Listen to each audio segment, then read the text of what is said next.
10 साल का बालक राधा नाम की महिला के घर के गेट के पास आकर घर की तरफ देखकर फिर से लौट रहा था। राधा ने सोचा शायद उसे कुछ चाहिए, लेकिन बोल नहीं पा रहा है। इतनी देर में वो बालक फिर से आया।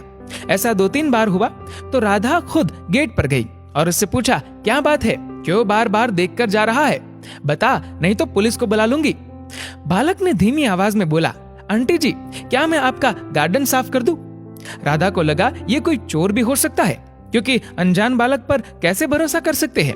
इसलिए राधा ने कहा, नहीं, हमें गार्डन साफ नहीं करवाना। इस बार बालक की आंखों में आंसू थे और वो हाथ जोड़ते हुए दयनीय स्वर में बोला, प्लीज आंटी जी, प्लीज करवा लीजिए, मैं बहुत अच्छे से साफ करूंगा। राधा समझ गई कि शायद इसे पैसों की जरूरत है। बोली, अच्छा ठीक है। वो बोली, कितने पैसे लेगा? तो बालक बोला, पैसे नहीं आंटी जी, आप बस खाना दे देना। राधा बोली, ठीक है, अच्छे से काम करना। राधा ने मन ही मन सोचा, लगता है बेचारा बहुत भूखा है, पहले खाना दे देती हूँ। राधा खाना लेकर आई।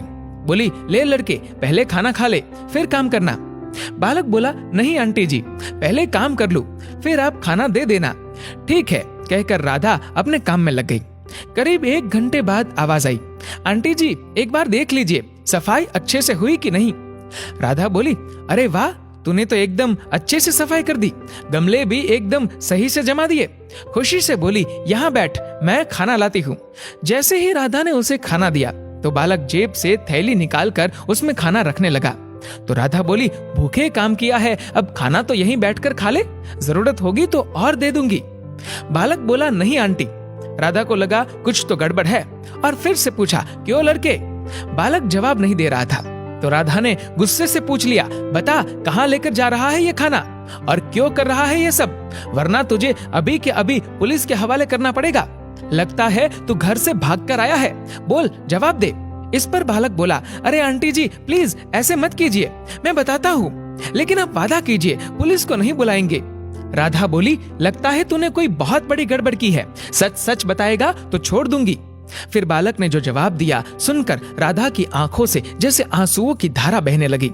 बालक रोते हुए बोला, आंटी मेरी माँ घर पर है, वो बहुत बीमार है, मेरे पिता तो इस दुनिया में नहीं रहे, लेकिन एक छोटी बहन है और सरकारी अस्पताल से माँ के इलाज के लिए दवा तो मिल गई है, पर डॉक्टर साहब ने कहा है कि दवा को खाली पेट नहीं लेना है और घर में अन्न का एक दाना तक नहीं है, इसलिए ये खाना माँ के लिए लेकर जा रहा हूँ। इतना सुनते ही राधा के आंसू रुकने का नाम नहीं ले रहे। राधा ने बालक से माफी मांगी और बालक की निष्ठा और माँ के प्रति प्रेम के लिए उसे 500 रुपए दे दिए। बालक बोला, नहीं आंटी, इसकी कोई जरूरत नहीं है। राधा हंसते हुए बोली, ले ले चुपचाप, वरना अब पक्का पुलिस को बुला लूंगी। बालक 500 रुपए और खाना लेकर अपने घर की तरफ भागा। दोस्तों, कई बार हम लोगों को पहचानने में जल्दबाजी कर देते हैं।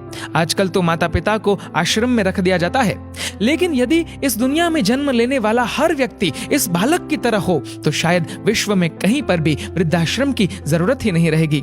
दोस्तों, इस वीडियो को लेकर आपकी क्या राय है, नीचे कमेंट करके जरूर बताएगा। और अगर आपको ये वीडियो अच्छा लगा हो तो इस वीडियो को लाइक करेगा, शेयर करेगा ज्यादा से ज्यादा